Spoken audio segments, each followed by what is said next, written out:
Hello everyone, welcome to Civil Brains YouTube channel. तो आज के लेक्चर में हम देखेंगे जो IS 456 कोड बुक है। ओके। उसमें क्या क्या इंपॉर्टेंट पॉइंट्स है जो आपको याद रखना चाहिए when you working on the side. मैंने अपने चैनल पे एक वीडियो बना के रखा है जो है जितने भी अलग अलग कोड बुक्स है, क्या क्या कोड बुक्स है, उसका क्या यूज है, उसका मैंने वीडियो बना के रखा है। आप उसको देख लीजिए। आप मेरे चैनल को सब्सक्राइब करिए and then you go to this particular video. आप यहाँ पे वीडियोस में चले जाए मेरे चैनल पे, और अगर आप स्क्रॉल डाउन करोगे आपको यहाँ पे एक वीडियो मिलेगा। ठीक है, फाइन। अब हम इसके ऊपर बात करेंगे। अगेन, इस कोड बुक देखो, इस कोड बुक में मैक्सिमम 60 to 70% जो कोड है वो from design point of view. अब उसमें हम जाएंगे नहीं from design point of view, will concentrate more into the execution point of view. ठीक है। तो ये सारे आपके कंटेंट रहेंगे, आपको ये सारी चीज आप पढ़ लीजिए कि क्या क्या लिखा है यहाँ पे। अगेन ये सब index page and all not required for us, but you can go through that. ठीक है, या सो विल सी कुछ इंपॉर्टेंट पॉइंट्स। बाकी ये सारे सिंबल्स ऑल्सो नॉट रिक्वायर्ड, इतना तो बेसिक नॉलेज रहेगा आपके पास। सो फर्स्ट यहाँ पे सीमेंट के बारे में लिखा है कि 33 ग्रेड सीमेंट क्या है, 43 क्या है, 53। अगर मार्केट में यूजुअली आपको 43 एंड 53 ग्रेड का ही सीमेंट मिलेगा। और उस सीमेंट का कोई भी कंपोजिशन अगर आपको देखना है तो यहाँ पे कोड बुक लिखा है। अगर आपको 33 ग्रेड सीमेंट के बारे में जानना है तो आपको IS 269 आप कोड बुक डाउनलोड करिए, वहां पे मिल जाएगा। आपको 43 के बारे में जानना है तो IS 8112 में आपको फाइंड करना पड़ेगा। उसका जो भी स्पेसिफिक ग्रेविटी रहेगा, उसका जो फाइनेस रहेगा, हर एक चीज आपको वहां पे मिल जाएगा। फिर 53 ग्रेड सीमेंट IS 122 269 में आपको मिल जाएगा। इसी तरह से आप रैपिड हार्डनिंग हो गया, पोर्टलैंड स्लैग सीमेंट, हर एक सीमेंट का कोड बुक यहाँ पे लिखा है। You can open that code book और वहां से इसका और भी ज्यादा information you can take. But अगर आप एक क्वालिटी कंट्रोल इंजीनियर हो, in that case you should be very good in all this code book. But if you are a site engineer, उस लेवल का नॉलेज जरूरत नहीं। If you have, it's well and good. ठीक है, fine. Now apart from that, हमारे admixtures, you know what are admixtures and all. यहाँ पे वो उसके बारे में इन्होंने लिखा है कि अलग अलग टाइप का एडमिक्सचर क्या है, वो सारे चीज। But again will not get into all those things, not required. ठीक है, तो will concentrate on to the main points. हाँ, this is very important, 1 minute. या अगर आप अपने साइड पे कंक्रीटिंग के लिए पानी यूज करें तो पानी का आपको क्वालिटी चेक करना पड़ेगा। तो वो सारी चीज इन्होंने यहाँ पे लिखा है कि आपको पानी का पीएच आपको कितना रखना है, वो यहाँ पे मेंशन है। The pH value of water shell not be less than 6, note it down. क्योंकि बिलो 6, 7 से कम होगा तो वो सारा एसिडिक इन नेचर रहेगा। I don't want that. So 6 and 7 आपका पीएच होना चाहिए आपका पानी का when using it for the concrete. In the same वे यहाँ पे अलॉन्ग विद दैट आपको ऑर्गेनिक कंटेंट कितना रखना है, इनऑर्गेनिक कंटेंट कितना रखना है, सल्फेट कितना होना चाहिए, क्लोराइड कितना होना चाहिए, सस्पेंडेड मैटर कितना होना चाहिए, वो सारे चीज परमिसिबल लिमिट लिखा है। तो ऑर्गेनिक आपको 200 मिलीग्राम पर लीटर, इनऑर्गेनिक आपको 3000 मिलीग्राम पर लीटर, सल्फेट्स आपको 400 मिलीग्राम पर लीटर। अगर आपका क्लोराइड है तो 2000 मिलीग्राम पर लीटर कहाँ पे, अगर स्टील नहीं है तो। एंड 500 मिलीग्राम पर लीटर आपका RCC में।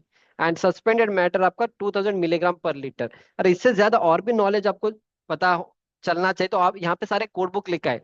IS 3025 पार्ट 18 पार्ट, यहाँ से आप इनको और भी आप पढ़ सकते हो। पर इतना याद रखना कि organic component, inorganic. Of course in interview they ask you if you are quality control engineer and all. पर साइट इंजीनियर इस लेवल का इतना depth not required. But still if you can remember कि ऑर्गेनिक कितना रहेगा, inorganic कितना रहेगा, you can remember it, no problem. ठीक है। अपार्ट फ्रॉम दैट एडमिक्सचर्स के बारे में है। एंड मॉडुलस ऑफ इलास्टिसिटी आपको पता है, आपका जो कंक्रीट का होता है, स्टील का होता है, इट इज 2 × 10⁵ होता है, वो आपको पता है।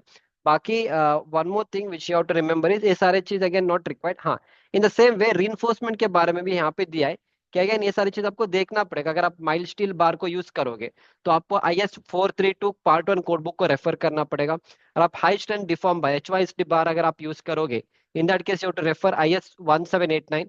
इस तरह से अलग अलग स्टील अगर आप यूज करोगे, इस कोड बुक का आप रेफर करके आप कर सकते हो।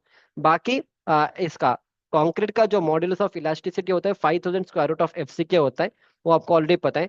बाकी ग्रेड्स ऑफ कंक्रीट दिया है।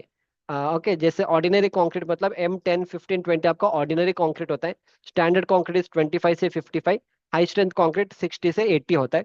एंड इसमें M आपका मिक्स होता है। और 10 15 20 आपका कैरेक्टरिस्टिक कंप्रेसिव स्ट्रेंथ होता है, जो आपको 28 डेज के बाद आपको मिलेगा जब आप उसके ऊपर क्यूब टेस्टिंग करोगे। ठीक है, fine. Apart from that, creep and all not required. Creep and all is only required when you are working as a structural consultant and all. Otherwise not required and all. ठीक है। हम्म। बाकी again flexural strength कितना होता है, अगर आपका concrete का tensile strength अगर आपको मेजर करना है तो आप क्या करो, क्यों आपने आपने वो बीम कास्टिंग किया था आपके कॉलेज के टाइम में। तो अगर आप उसका टेंसाइल स्ट्रेंथ अगर आपको फाइंड करना है, what you can do is FCR होता है, which is equal to 0.7 square root of FCK। मतलब अगर आप M25 ग्रेड का कंक्रीट यूज करोगे, उसका जो टेंसाइल स्ट्रेंथ होता है वो 3.5 न्यूटन, मतलब 0.7 इंटू स्क्वायर रूट ऑफ 25 करिए तो 3.5 न्यूटन पर एमएम स्क्वायर उसका टेंसाइल स्ट्रेंथ आपको मिल जाएगा। ठीक है। Apart from that, a coefficient of thermal expansion, this things is not required. Again this not required to remember, because वो डिपेंड करेगा आपके साइट कंडीशन के ऊपर, वर्केबिलिटी आपको कितना रखना है।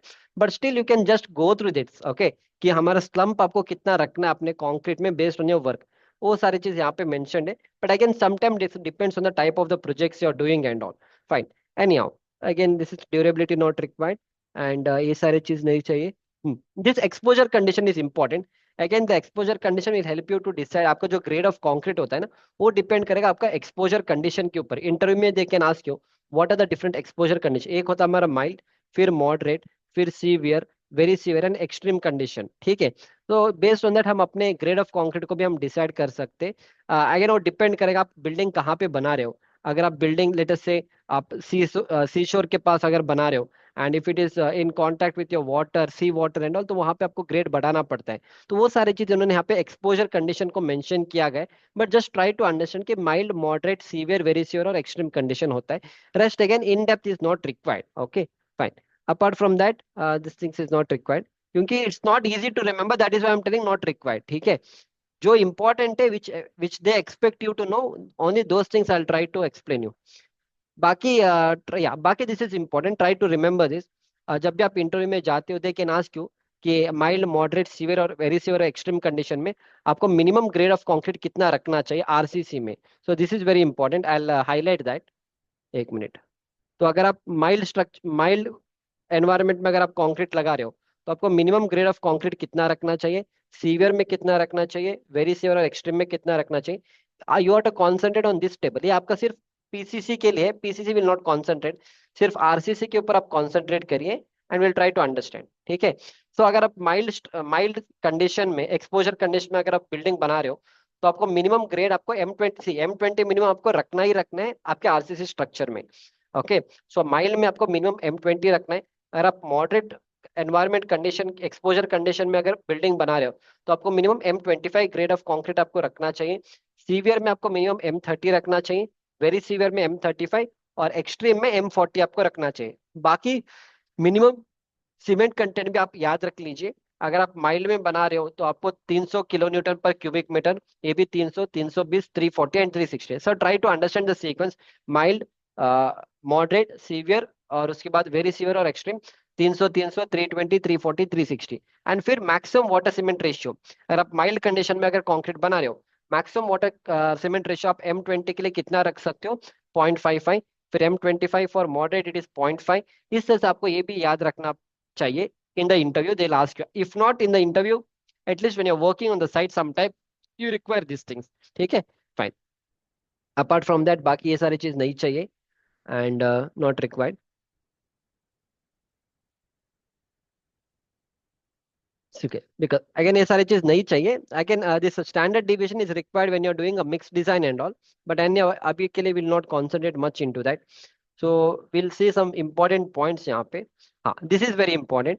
जो आपका ये होता है, जब भी आप शटरिंग लगाते हो ना, तो आपको कितने दिन के बाद आपको शटरिंग निकालना पड़ेगा, वो यहाँ पे लिखा है, type of formwork and minimum period before striking the formwork.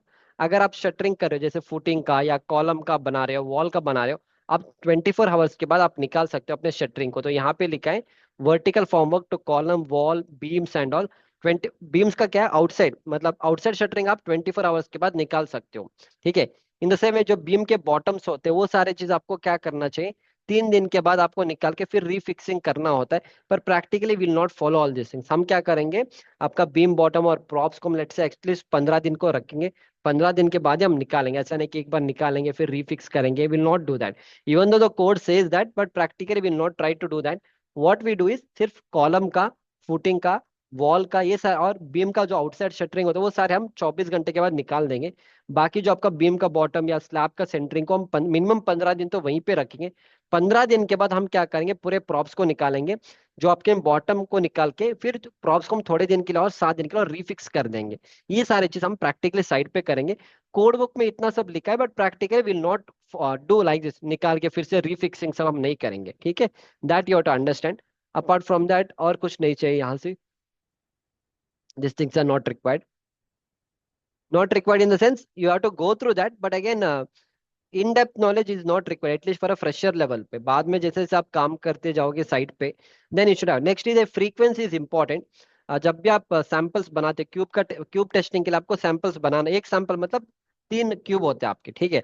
अगर आप अपने साइट में 1 से 5 क्यूबिक मीटर के बीच में अगर आप कॉन्क्रीटिंग बना रहे हो, तो आपको 3 क्यूब आपको एक नंबर ऑफ सैंपल आपको एक निकालना पड़ेगा. 6 से 15 के बीच में करे तो आपने को नंबर ऑफ सैंपल 2 लेना पड़ेगा.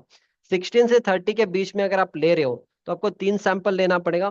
31 से 50 के बीच में अगर आप ले रहे हो तो आपको 4 सैंपल लेना पड़ेगा. 51 से अबो ले रहे हो, चार तो अब ऐसे भी आपको लेना चाहिए. And for each additional 50 m³ के लिए आपको एक एडिशनल आपको लेना पड़ेगा. ये आपको नंबर ऑफ सैंपल्स कितना लेना है based on the volume of the concrete, this you have to understand. इसको we call this as a frequency. That is one thing which you have to understand. Apart from that ये सारी चीज again not required much. ये सारी चीजें not required. ये सारे आपके core test and all we do जब आपका स्ट्रक्चर में लेट्स से स्ट्रेंथ अगर अचीव नहीं आपने 20 डेज के बाद जो आपको एक्चुअल स्ट्रेंथ चाहिए था आपके स्ट्रक्चर में, अगर वो नहीं मिलेगा, in that case you should go with a core test. Otherwise आपको क्या कर, लोडिंग टेस्ट के ऊपर आपको जैसे लोड टेस्ट होता है ये भी आपको करना पड़ता है. But again will sometimes we go with that worst condition. अगर आप प्रॉपरली क्वालिटी के साथ काम नहीं करोगे साइट पे, then we usually go with that. Otherwise अगर आप सही से कॉन्क्रीटिंग सब करोगे, then definitely you don't have to do such kind of test. Again non destructive testing होते हैं जहां पे आप कंक्रीट को खराब नहीं करोगे just by using rebound hammer test, ultrasonic pulse velocity test. ये सब यूज करके will try to find the strength of your concrete and all. बाकी this is very important but again will not take up this क्योंकि इसमें बहुत time लगेगा ये formula लगा के करने के लिए. But this is very important for the acceptance criteria of your cube and all. ठीक है, fine. Now apart from that,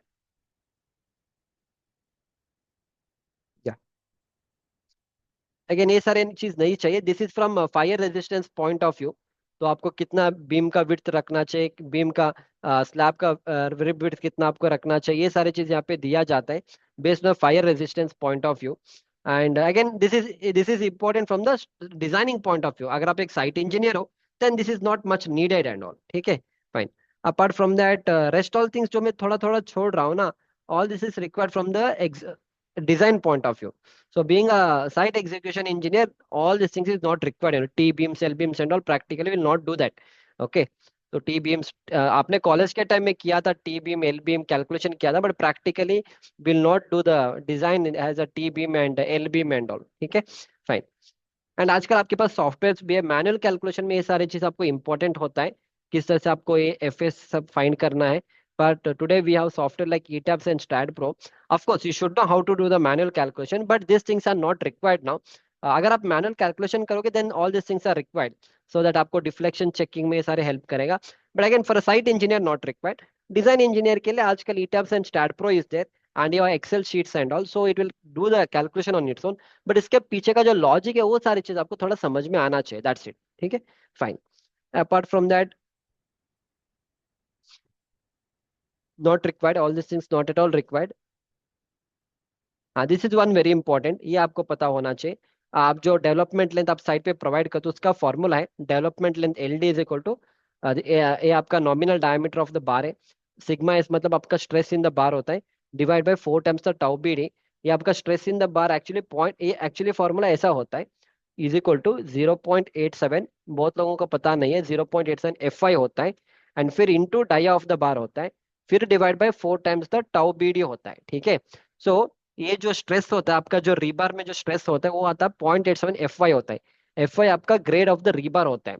so based on that आपको एक पूरा एक टेबल मिल जाएगा कि आपको इस ग्रेड ऑफ कंक्रीट, इस डायमीटर ऑफ द स्टील, इस ग्रेड ऑफ रीबार के लिए कितना कितना डेवलपमेंट लेंथ आपको प्रोवाइड करना है, वो इसी फॉर्मूला से निकल के आएगा. बट जब आप प्रैक्टिकली साइट पे काम करोगे ना, आपको पूरा एक टेबल दिया जाएगा. बेस्ड ऑन द टेबल आप प्रोवाइड करोगे अपने डेवलपमेंट लेंथ को. ये जो है आपका टाउ बीडी होता है, वो डिपेंड करेगा ग्रेड ऑफ कंक्रीट. तो टाउ बीडी में आपको फर्स्ट कौन सा ग्रेड ऑफ कंक्रीट, अगर आप M20 grade of concrete use कर रहे हो तो M20 के लिए यहाँ पे आपको 1.2 वाला यहाँ पे आपको लगाना पड़ेगा.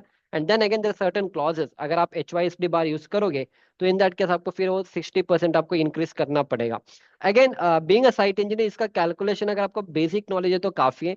बाकी structure design engineer is going to put a table and give it to you. If they don't give, you can go with 50 times the diameter of the bar. For the development length, if they give you have to follow the same thing, ठीक है, fine. और यहाँ पे देखो एक और चीज आपको याद रखना है, दैट इज दिस थिंग।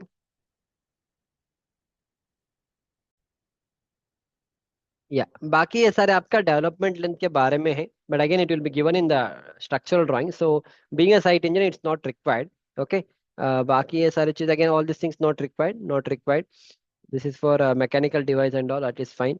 फिर again all this things not required, it is all from design point of view, आपको करटेलमेंट कहाँ पे करना है वो सारी चीज यहाँ पे दिया है। Again everything we have SP34 code book and all, sometimes वहां से हम directly we can take the direct value and all, ये कोई भी चीज आपको इंपॉर्टेंट नहीं है, ठीक है। हाँ, this are the things which is very important, ये सारी चीज। आप जब लैपिंग कहाँ पे यूज करोगे, अगर आपको बार का डायमीटर 36 डायमीटर से अगर लार्जर है, इन दैट केस आपको लैपिंग यूज नहीं करना है, that is one thing what they have mentioned it here. Apart from that आपको अगर टेंशन में अगर आप लैपिंग करोगे तो आपको minimum 30 times the diameter of the बार आपको लगाना होगा। अगर आप कंप्रेशन में करोगे तो मिनिमम आपको 24 times the diameter of the bar lapping करना होगा, but practically 50 times the diameter will try to keep it to be on the safer side. Okay, and इसके बाद दिस इज फाइन। यहाँ पे एक और चीज याद रखना, जब भी आप दो बार का लैपिंग करोगे ना, अगर आपका 25 डायमीटर का बार है और ये आपका 20 डायमीटर का बार, जब आप दोनों का लैपिंग करोगे, कौन सा डायमीटर आपको लेना है, 25 का लेना है, 20 का लेना है, वो यहाँ पे मेंशन है। When bars of two different diameters are to be spliced, the lap length shall be calculated on the basis of the diameter of the smaller bar. Okay, जो भी आपका स्मॉलर बार है, based on that you are suppose to take, अगर आपका 25 और 20 का है तो 15 × D में आपको 20 का लेना पड़ेगा, क्योंकि 25 और 20 में 20 आपका छोटा डायमीटर है, ठीक है, fine. In the same way, and इसके बाद और क्या है, ये सारी चीज ठीक है, दिस इज ओके।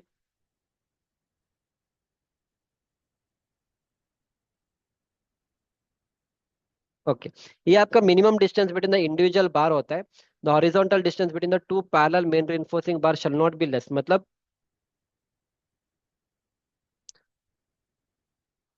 या मतलब अगर आप बीम में अगर आप बार प्रोवाइड, अगर ये आपका बीम है, तो अगर इस बीम में अगर आप बार प्रोवाइड करोगे इस तरह से, हॉरिजॉन्टल है ना, एक बार, दो बार, एंड फिर एक और बार, तो इन दो बार के बीच में, इन दो बार के बीच में कितना स्पेस आपको रखना है वो यहाँ पे मेंशन है।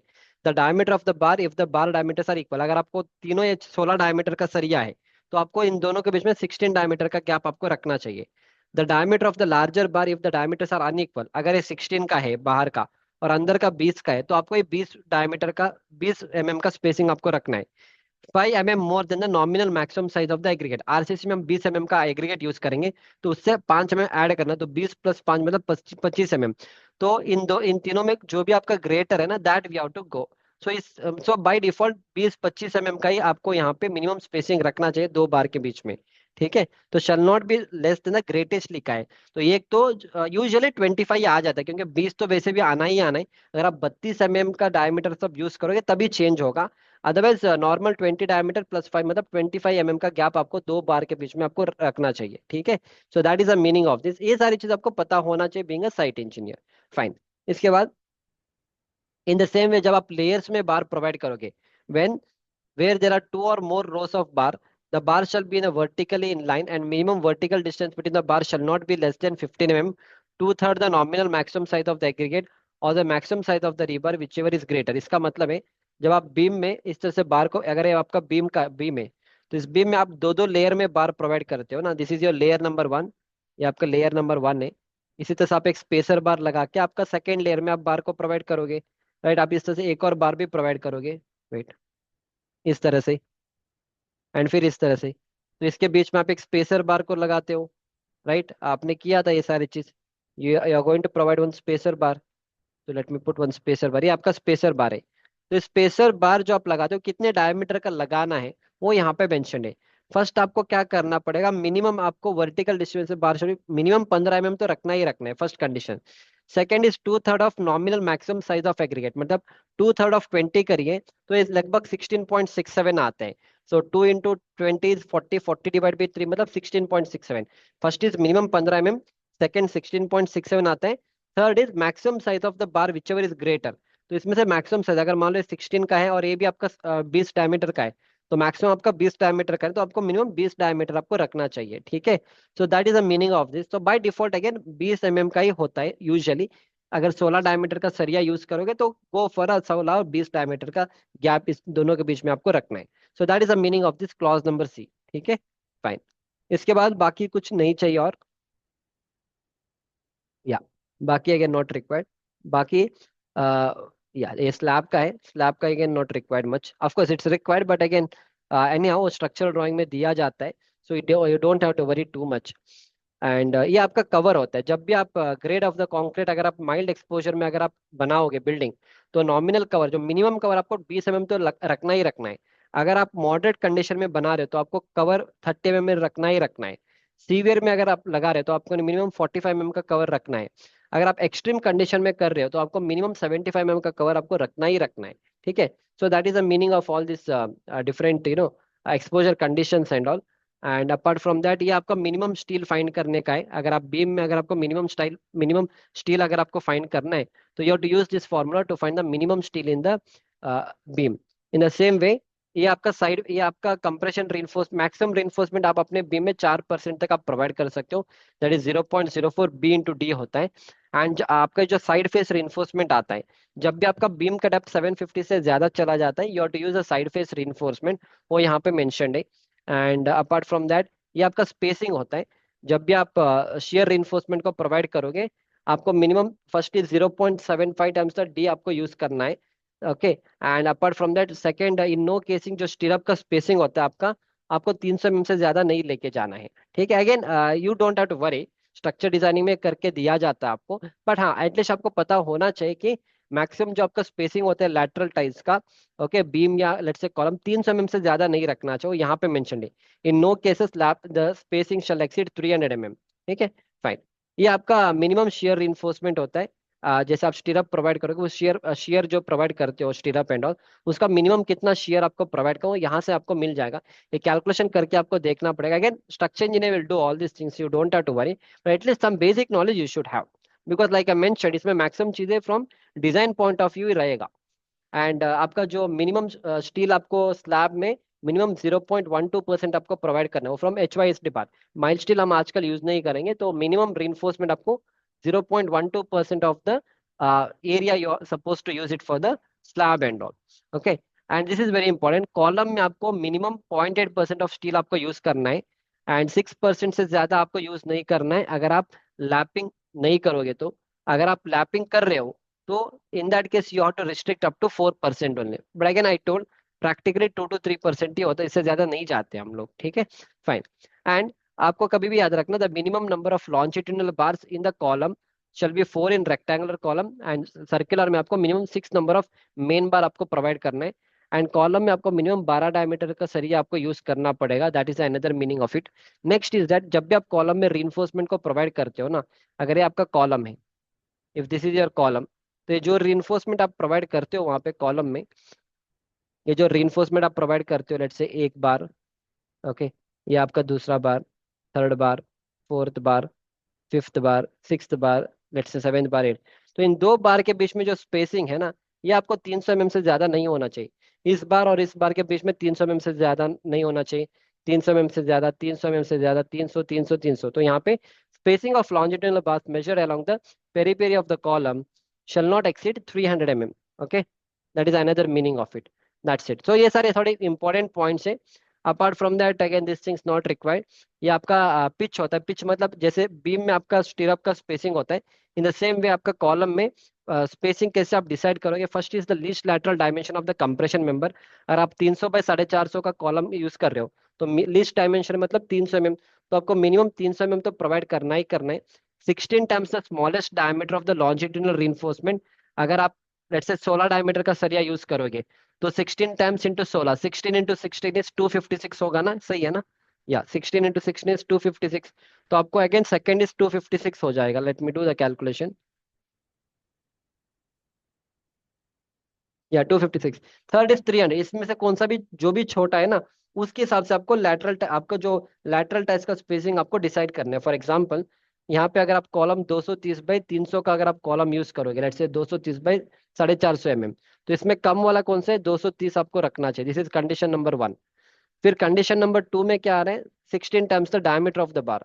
अगर लेट्स से अगर आप 16 डायमीटर का सरिया यूज कर रहे हो तो 16 times into smallest diameter, 16 into 16 करिए। अगर आप 20 का करोगे तो 16 इंटू 20 करिए। यहाँ पे हम 16 मान के जा रहे हैं, तो आपको 256 mm आपको यूज करना है। एंड थर्ड इज आपका 300 mm आपको रखना ही रखना है। तो इसमें से जो भी आपका छोटा है ना वो आपको यूज करना है। तो आउट ऑफ 230, 256 एंड 300, छोटा is 230। So you have to provide your lateral ties at 230 mm center to center spacing. But again, practically we'll see based on the condition. But 200 mm से ज्यादा हम यूजुअली प्रोवाइड नहीं करते। कुछ जगह पे 225 भी होता है, which is less than 230 only. इतना तो मिनिमम 230, इतना तो करना ही करना है आपको, मतलब ये मैक्सिमम है, इससे ज्यादा नहीं जाना, इससे कम करोगे तो चलेगा। 230 आपका करना ही करना है, ठीक है, इससे कम करोगे भी चलेगा, इससे ज्यादा और नहीं करना है। फाइन। एंड आपका जो लैटरल टाइस का जो स्पेस जो 12 होता है वो आपको यूजुअली 8 mm का यूज करना होता है, 8 या 10 का यूज करेंगे। तो उसके लिए यहाँ पे फॉर्मूला भी दिया है। Okay fine. Apart from that rest all things not required expansion joint. And ये सर आपके लैटरल टाइस कैसे प्रोवाइड करोगे, जैसे आपका 2 लेग्ड हो गया, 4 लेग्ड हो गया, वो कैसे डिसाइड करो, वो सारे चीज यहाँ पे लिखा है। तो बेस्ड ऑन हम इसका कैलकुलेशन करेंगे। इन दो बार के बीच में अगर स्पेसिंग 75 से कम है तो आपको एक मास्टर रिंग प्रोवाइड करना पड़ेगा। इस तरह से आपका रिंग जो होगा, ये आपका एक रिंग रहेगा, फिर ये आपका दूसरा रिंग रहेगा। तो ये कैसे डिसाइड करोगे, तो वो डिपेंड करेंगे इन दो बार के बीच में अगर स्पेसिंग 75 से कम है तभी जाके आप ऐसे प्रोवाइड करोगे। अगर आपका लैटरल टाइस इस बार और इस बार के बीच में अगर spacing 48 times the diameter of the transverse reinforcement से कम है, तो इन दैट केस आपको जो लैटरल टाइस होगा, एक मेन स्टीरअप आप प्रोवाइड, मेन लैटरल टाइस प्रोवाइड करिए। एंड फिर जो बचा हुआ है वो आपको टाइस फॉलो करना है। इस तरह से आपको इस एक लिंक, ये आपका सेकेंड लिंक, इस तरह से आपको देना पड़ेगा। तो ये सारी चीज आपको कैलकुलेट करना पड़ता है being a structure engineer. And then will try to give all this things. Fine. Fine. Rest all again all this things are from design point of view. ये सारे आपके डीप बीम्स है which we don't get in a normal residential buildings and all. So again, not required here, all these things. Okay. Again, ये सारी चीजें again flat slab का है, तो not required. Flat slab is a different thing which we use for commercial buildings and all. उसके लिए है, again not required for us. And ये सारे structural point of views है, nothing from execution point of view. ये सारे आपका two way share कहाँ पे क्रिटिकल है वो सारी चीज, the distance of d/2 from the face of the column, ये सारी चीज यहाँ पे दिया जाता है। बेस्ड ऑन दैट आपका जो थिकनेस होता है ना वो आपको बढ़ाना होता है। जैसे फ्लैट स्लैब में क्या होता है, अगर आपका एक फ्लैट स्लैब है, okay I give a small example just to get an idea.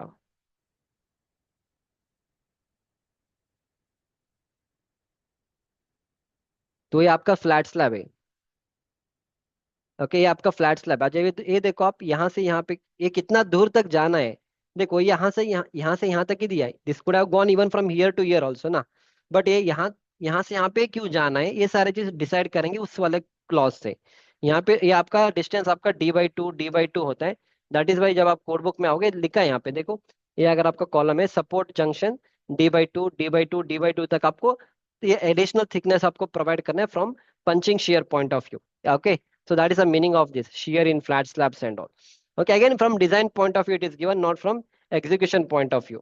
ठीक है, that's it. So again apart from that rest all things maximum चीजें सारे design point of view only they are given. Okay, you don't have to worry. Fine.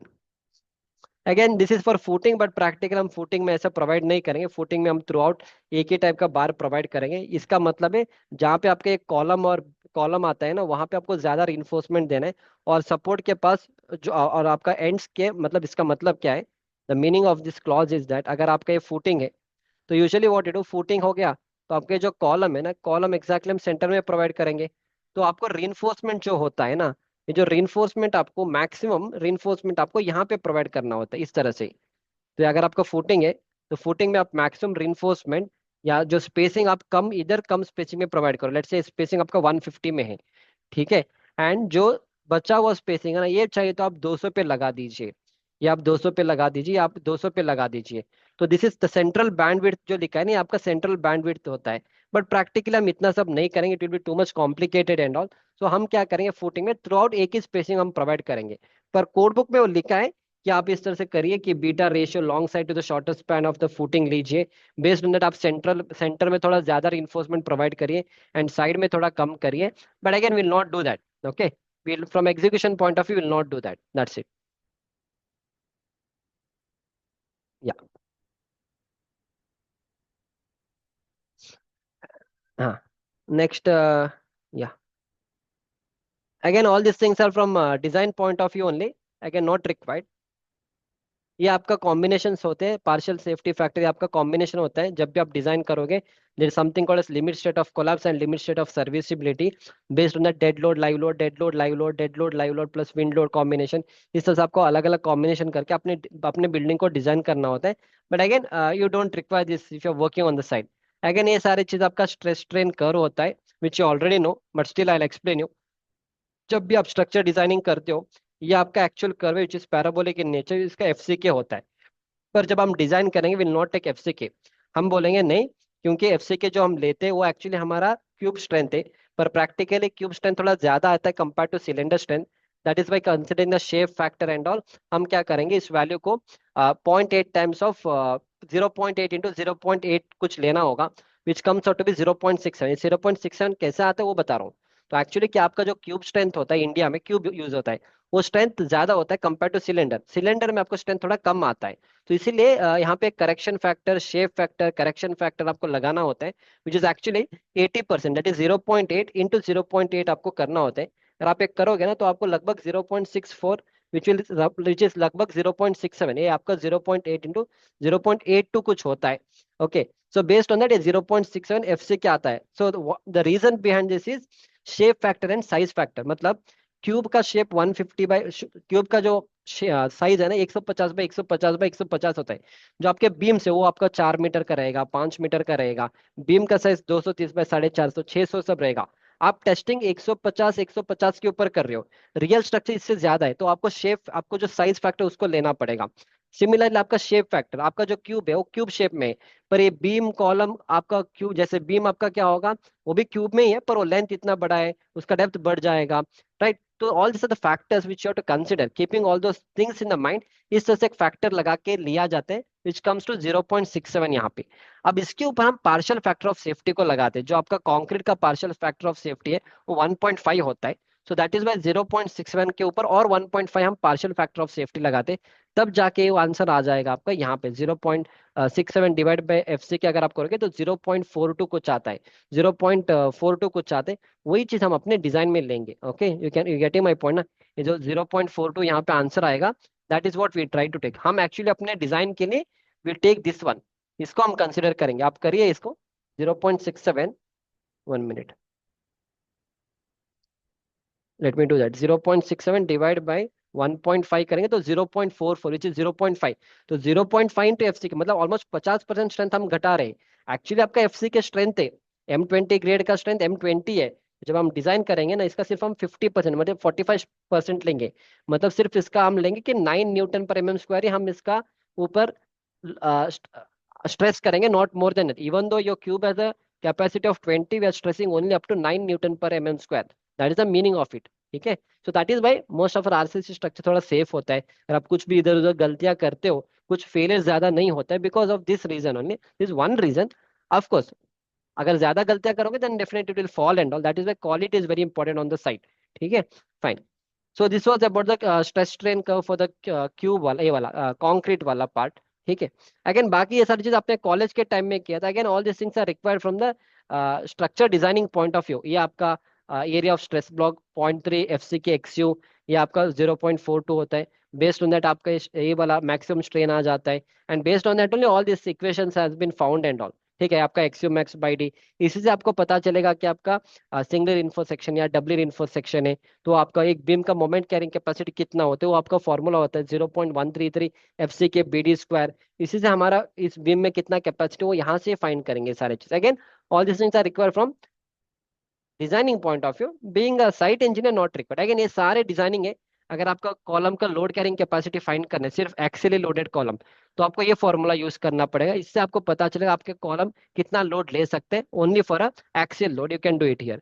Similarly अगर उसमें combined axial and biaxial bending होगा, then you have to do this formula. ये आपका slender column long column के लिए होता है। And all this are from designing point of view. Okay, that's it. ये सारे डिजाइनिंग पॉइंट ऑफ व्यू से ये, not required from the site point of view. One और ये वाला फॉर्मूला भी is also very important, but again from design point of view. Okay, shear strength का find करना है, tau C max and all, if you want to find tau C max and all, ये सारी चीजें। Tau C max का table यहाँ पे, tau सी यहाँ पे मैक्स में, जो इसका आंसर निकल के आएगा इससे ज्यादा नहीं होना चाहिए। अगर इससे ज्यादा होगा इसका मतलब आपका कॉन्क्रीट में शेयर फेलियर होगा। तो हम maximum whatever when we are designing हम क्या करेंगे, ये जो वैल्यू है टाउ से मैक्स से कम रखोगे तभी जाके आपका कंक्रीट सेफ रहेगा। स्लैब का डिजाइनिंग सब ऐसे ही किया जाता है। फिर आपको जो स्टीरअप होता है, स्टीरअप का डिजाइनिंग आपको इस तरह से करना होता है। वर्टिकल स्टीरअप, इंक्लाइन स्टीरअप के लिए आपको फॉर्मूला लगा के इससे जो आंसर निकल के आएगा based on that only will design कि हमें 8 mm का स्टीरअप यूज करना है, 10 mm का स्टीरअप यूज करना है, 150 पे लगना है, 175 पे लगाने हैं, वो यहाँ से निकल के आ जाते हैं। ये फॉर्मूला ऑफ कोर्स हमारा ETABS STAAD Pro, ETABS and STAAD Pro software can do that, but being a engineer you should know where this things are. आपको पता होना चाहिए इसका पीछे का लॉजिक क्या है, ऑल दोस थिंग्स। ठीक है, फाइन, दैट्स इट। ये सारे ऑलमोस्ट कोड बुक का जितने भी इंपॉर्टेंट पॉइंट्स है which is required from your, ये सारे आपके एडिशनल मोमेंट के लिए। ये सारे चीज तभी यूज होगा जब आपके बीम्स में एडिशनल मोमेंट्स आएंगे and all. Again not required, okay, this is for additional. जब आपका एडिशनल टॉर्शन सब आएगा, टॉर्शन से क्या होगा, there will be additional shear and there will be additional bending moment in a structure.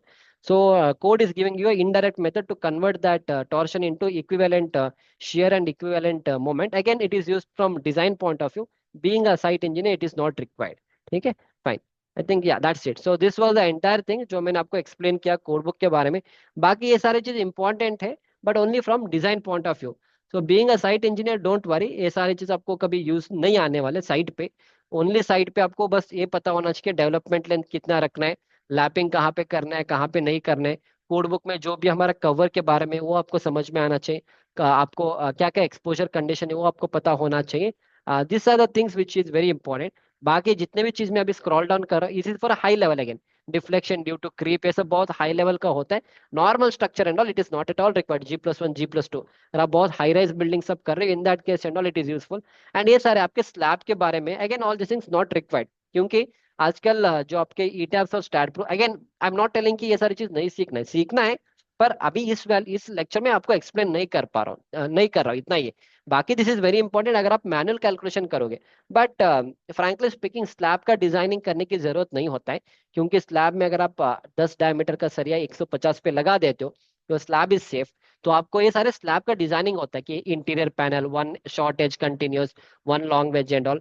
आपने कॉलेज के टाइम में ये सब निकाला था, ये सारे जो कोएफिशिएंट आते हैं। जब आप बीटैप सॉफ्टवेयर में करोगे ना, ये सारी चीज वहां पे मिलेंगे, आपको क्रॉस वेरीफाई करना आना चाहिए। बट अगेन स्लैब के लिए उस लेवल का नॉलेज, उस लेवल का cross verification is not required. Okay, that is how it is. बाकी ये सारे आपके इफेक्टिव लेंथ ऑफ कॉलम के लिए है, all this things again sway non sway buildings and all, again not required. Again required from structure, from design point of view. Again all this are effective length of compression members and all, not required. Again not required from, again सारे आपका crack width and all है।